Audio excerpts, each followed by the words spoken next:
जय हिंद साथियों, स्वागत है आपका आपके अपने YouTube channel UP Bihar exam crack पर। अब तक हमने 26 प्रैक्टिस सेट कंप्लीट कर लिए हैं और उनकी एक प्लेलिस्ट बनी हुई है जिस पर आप जाकर अध्ययन कर सकते हैं। आज की क्लास है जिसमें हम प्रैक्टिस सेट 27 का अध्ययन करेंगे जो आपका जीएस से संबंधित है और ये सीरीज चल रही है वो उत्तर प्रदेश पुलिस और बिहार पुलिस के लिए बहुत ही महत्वपूर्ण है। तो चलिए शुरू करते हैं आज की क्लास का पहला प्रश्न। तो पहला प्रश्न है, निम्नलिखित में से कौन सी समिति भारत में पंचायती राज से संबंधित नहीं है?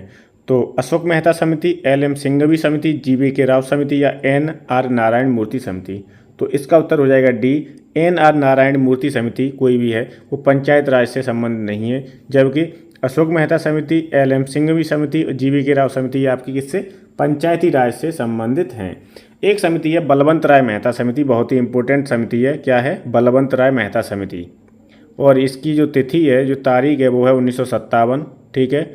और बलवंत राय को ही किसका आपको ये पंचायती राज का शिल्पी कहा जाता है। पंचायती राज का शिल्पी किसे कहा जाता है ये प्रश्न पूछा गया है बलवंत राय को। और बलवंत राय मेहता समिति जो है वो 1957 में बनी थी। इसने त्रिस्तरीय प्रणाली की बात करी है। किसकी? त्रिस्तरीय प्रणाली की। किसने? बलवंत राय मेहता समिति ने। अच्छा, एक प्रश्न और बनता है कि कौन सी पहले आई थी, क्रम बताना है। तो इसकी एक ट्रिक है BAGL। ठीक है, BAGL। बी से हो जाएगी आपकी बलवंत राय मेहता समिति, ए से हो जाएगी आपकी अशोक मेहता समिति और जी से हो जाएगी जी.वी.के. राव समिति और एल से हो जाएगी एल.एम. सिंघवी समिति। क्या हो जाएगी? एल.एम. सिंघवी समिति। अगर इनकी तारीख पूछता है तो बलवंत राय मेहता समिति जो है वो आपकी है 1957 की। फिर 20 साल बाद बनी थी कौन सी? अशोक मेहता समिति, जिसकी तिथि है 1977। क्या है? 1977 को बनी थी अशोक मेहता समिति। उसके बाद बनी है आपकी जी.वी.के. राव समिति। जी.वी.के. राव समिति जो है BAGL है ना, ट्रिक जो है BAGL। इसकी है जो 1985 में बनी थी। और लास्ट में है एल.एम. सिंघवी, ये बनी थी 1986 में। कब बनी थी? 1986 में। ठीक, तो ये आपकी चारों समितियां आपको याद रखनी है, ये बहुत ही इंपॉर्टेंट है। दूसरा प्रश्न है, भारत के संविधान के अनुसार उच्च न्यायालय के न्यायाधीशों के लिए सेवानिवृत्ति की आयु कितनी है? तो उच्च न्यायालय के न्यायाधीशों की पूछी है। उच्च न्यायालय मतलब राज्य का जो उच्च न्यायालय न्यायालय होता है उनके न्यायाधीशों की 62 वर्ष होती है। और सर्वोच्च न्यायालय के न्यायाधीशों की जो सेवानिवृत्ति की उम्र होती है वो होती है 65 वर्ष। उच्चतम न्यायालय या सर्वोच्च न्यायालय के न्यायाधीश की सेवानिवृत्ति की आयु कितनी होती है? 65 वर्ष।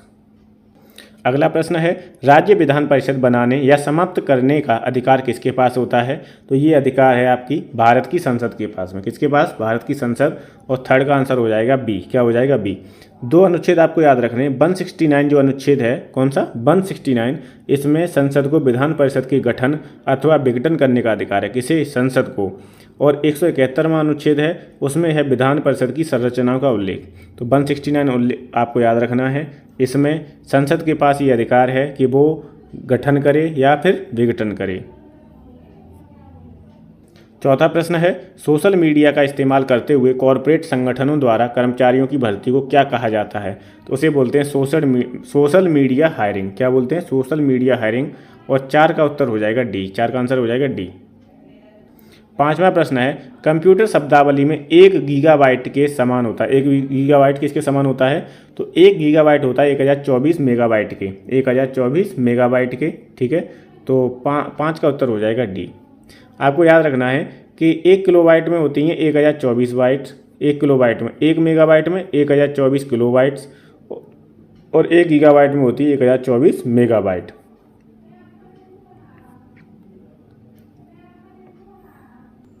थोड़ा व्याख्या देख लीजिए इसकी। जैसे 1 किलोबाइट 1 MB में होती है, 1 मेगाबाइट में होती है 1024 किलोबाइट और 1 गीगाबाइट मतलब GB में होती है 1024 MB मेगाबाइट। और 1 TB मतलब टेराबाइट में होती है आपकी 1024 GB। 1 टेराबाइट में कितनी होती हैं? 1024 GB होती हैं। GB को बोलते हैं हम गीगाबाइट। छठवां प्रश्न है, निम्नलिखित में से किस खेल के मैदान का आकार सबसे बड़ा होता है? तो पोलो जो होता है, पोलो जो खेल होता है उसका मैदान सबसे बड़ा होता है। 6 का आंसर हो जाएगा सी। सातवां प्रश्न है, BD गोयन का पुरस्कार किससे संबंधित है? तो ये जो पत्रकारिता के क्षेत्र में दिया जाता है। और 7 का उत्तर हो जाएगा डी। ठीक, 7 का उत्तर क्या हो जाएगा? डी हो जाएगा। ये पत्रकारिता के क्षेत्र में दिया जाता है और इसकी शुरुआत कब हुई थी? तो 1979 में। कब हुई थी? 1979 में। अगला है उत्तर प्रदेश का गुरु पूर्णिमा पर्व किससे समर्पित है, किस ऋषि को समर्पित है? व्यास जी को, वशिष्ठ जी को, वाल्मीकि जी को या भृगु ऋषि को? तो ये आपका व्यास जी को समर्पित है। कौन? गुरु पूर्णिमा पर्व। और 8 का आंसर हो जाएगा ए। 9वां प्रश्न है उत्तर प्रदेश में किस धर्म के अनुयायी सबसे कम है? तो हिंदू, मुस्लिम, सिख, ईसाई। ठीक है, हिंदू, मुस्लिम, सिख, ईसाई ये क्रम है। सबसे अधिक कौन है? हिंदू हैं, फिर हिंदू के बाद में कौन है? मुस्लिम, फिर सिख, फिर ईसाई। ठीक है, अब इसमें पूछ रहा है इस्लाम, हिंदू, पारसी या बुद्ध। तो 9 का उत्तर हो जाएगा सी, पारसी। सबसे कम कौन है? पारसी हैं। 10वां प्रश्न है कालपी नगर किस नदी के तट पर स्थित है? तो कालपी नगर आपका यमुना नदी के तट पर स्थित है। किसके? यमुना नदी। कालपी उत्तर प्रदेश के जालौन जिले में यमुना नदी के किनारे स्थित है। यह नदी यमुना वृत्तचाप के आकार में प्रदेश के 19 जिलों में बहती हुई प्रयाग से गंगा में मिल जाती है। तो उत्तर प्रदेश के कितने जिलों से यमुना नदी बहती है? 19 जिलों से। और गंगा 28 जिलों से बहती है। कितने जिलों से? 28 से। गंगा कहाँ से प्रवेश करती है? तो बिजनौर जिले से गंगा प्रवेश करती है। 11वां प्रश्न है हड़प्पा सभ्यता का स्थल मांडी भारत के किस राज्य में स्थित है? तो मांडी आपका उत्तर प्रदेश में स्थित है। और 11 का उत्तर डी हो जाएगा, डी। 11 का उत्तर क्या हो जाएगा? डी। 12वां प्रश्न है निम्नलिखित में से कौन सा नाभिकीय शक्ति संयंत्र उत्तर प्रदेश में स्थित है? कैगा, नरौरा, कलपक्कम या काकरापाड़ा। तो नरौरा आपका है उत्तर प्रदेश में। ठीक, कैगा कहाँ पर है? कैगा आपका कर्नाटक में है, कलपक्कम तमिलनाडु में है और काकरापाड़ा आपका गुजरात में। कहाँ पर है? गुजरात में। 13वां प्रश्न है उत्तर प्रदेश के किस जिले को पीतल नगरी के नाम से जाना जाता है? तो मुरादाबाद को पीतल नगरी के नाम से जाना जाता है, फिरोजाबाद को सुहाग नगरी के नाम से जाना जाता है और कन्नौज को इत्र नगरी के नाम से जाना जाता है। खेल का सामान कहाँ मिलता है? मेरठ में। और माचिस का उद्योग, माचिस का अध्याय सलाई का उद्योग कहाँ पर है? बरेली में। कहाँ पर है? बरेली में। ठीक, चलिए अगला प्रश्न देखते हैं 14। 14वां प्रश्न है दादरी, चुनार, चुर्क तथा डाला सभी में कारखाने हैं जो उत्पादित करते हैं। क्या उत्पादित करते हैं? तो ये जो दादरी, चुनार, चुर्क और डाला है ये सीमेंट के कारखाने हैं और सीमेंट का ही यहाँ पे उत्पादन होता है। 14 का उत्तर हो जाएगा आपका ए। क्या हो जाएगा? ए। 15वां प्रश्न है उत्तर प्रदेश में कंप्यूटर एडेड डिजाइनिंग परियोजना का केंद्र स्थित है कहाँ पर? तो वो है लखनऊ में। CAD, computer aided designing, CAD का जो है केंद्र कहाँ पर है? लखनऊ में। 15 का उत्तर हो जाएगा डी। 16वां प्रश्न है गरीबी रेखा से नीचे के लोगों का अनुपात किसके द्वारा अनुमानित किया जाता है? तो गरीबी सूचकांक द्वारा, लोगों की संख्या के अनुपात द्वारा, विसमूहन सूचक द्वारा या गरीबी रेखा से नीचे। तो 16 का उत्तर हो जाएगा बी, लोगों की संख्या के अनुपात द्वारा गरीबी का अनुमान लगाया जाता है। ठीक, तो और ये जो गरीबी का अनुमान है वो कौन जारी करता है डाटा? तो ये है NSSO, जिसे हम बोलते हैं राष्ट्रीय नमूना सर्वेक्षण संगठन। कौन है? राष्ट्रीय नमूना सर्वेक्षण संगठन। 17वां प्रश्न है 2011 की जनगणना के अनुसार भारत के किस केंद्र शासित प्रदेश में लिंगानुपात महिला प्रति हजार सबसे अधिक है? चंडीगढ़, अंडमान निकोबार द्वीप समूह, लक्षद्वीप या पुडुचेरी। तो 17 का उत्तर हो जाएगा आपका डी, पुडुचेरी। ठीक है, क्या हो जाएगा? पुडुचेरी। अगर पूछा जाए कि कितना है तो सबसे अधिक जो लिंगानुपात है वो आपका केरल में है। कहाँ पर है? केरल में। और केरल में कितना है? 1084। कितना है? 1084। ठीक है, साक्षरता की बात की जाए तो साक्षरता भी सबसे अधिक कहाँ पर है? केरल में है। सबसे कम लिंगानुपात कहाँ पर है? तो वो है हरियाणा में। और हरियाणा में कितना है? 879। ठीक है, ये जो बात हुई है ये हुई है आपकी केंद्र शासित प्रदेश की। 18वां प्रश्न है कलपक्कम में स्थित है। क्या है कलपक्कम? तेल शोधनशाला है, जल विद्युत शक्ति गृह है, परमाणु ऊर्जा केंद्र है या परमाणु परीक्षण स्थल है? तो कलपक्कम आपका परमाणु ऊर्जा केंद्र है। क्या है? परमाणु ऊर्जा केंद्र है। ठीक है, और कलपक्कम है कहाँ पर? तो अभी बताया था मैंने, कलपक्कम तमिलनाडु में स्थित है।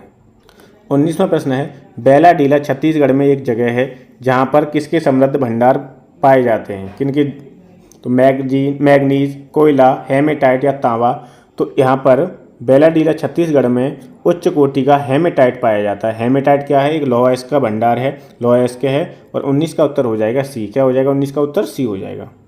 20वां प्रश्न है यदि पृथ्वी का अक्ष झुका हुआ नहीं होता तो सूर्य की किरणें केवल लंबवत पड़ती कहाँ पर? कर्क रेखा पर, मकर रेखा पर, ध्रुवों पर या भूमध्य रेखा पर? तो ये पड़ती है आपकी भूमध्य रेखा पर। और 20 का उत्तर हो जाएगा डी। ठीक है, आपको पता ही होगा कि पृथ्वी को 3 भागों में बांटा गया है। बीच में जो होती है वो आपकी भूमध्य रेखा, या इसे हम विषुवत रेखा या शून्य रेखा भी बोलते हैं। ठीक है, यहाँ पर आपकी कर्क रेखा है और नीचे आपकी मकर रेखा है।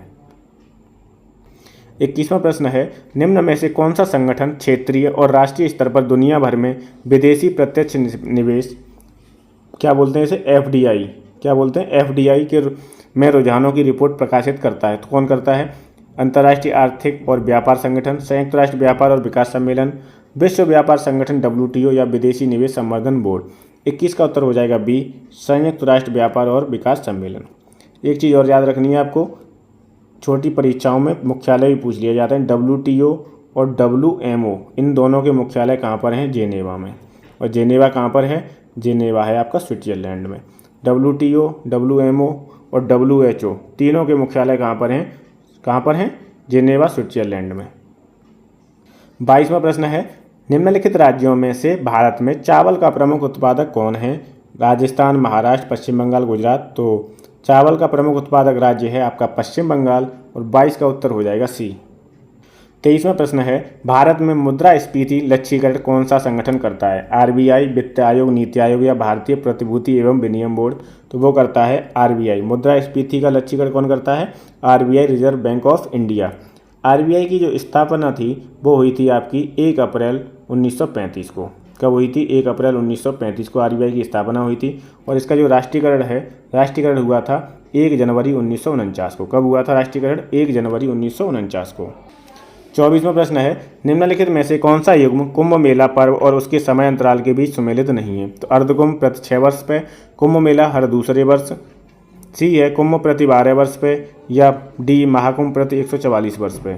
तो इसका उत्तर हो जाएगा सुमेलित कौन सा नहीं है, कुंभ मेला हर दूसरे वर्ष नहीं लगता है, ठीक है। अर्धकुंभ 6 वर्ष पे लगता है, बिल्कुल सही है।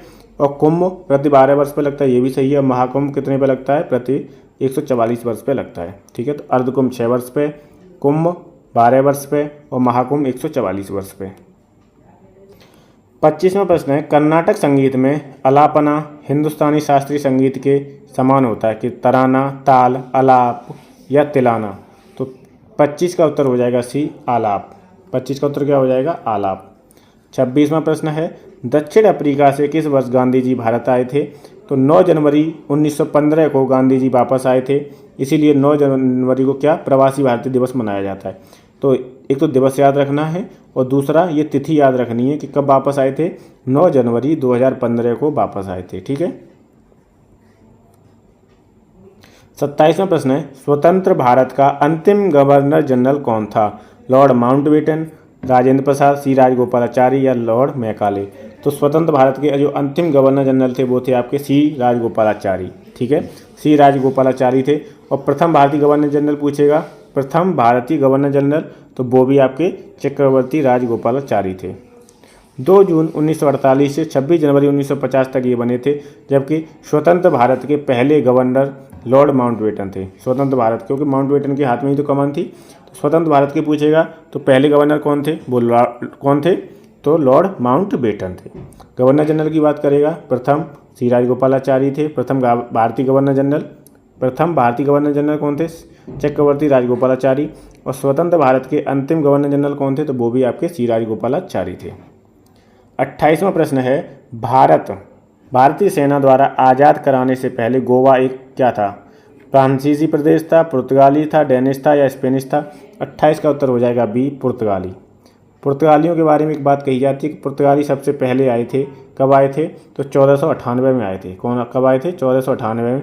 और सबसे बाद में गए थे, कब, 1961 में। 29वां प्रश्न है, 12वीं शताब्दी के दौरान कर्नाटक में वीरशैव परंपरा या लिंगायत आंदोलन का नेतृत्व किसने किया था। कौन सा आंदोलन है, लिंगायत आंदोलन।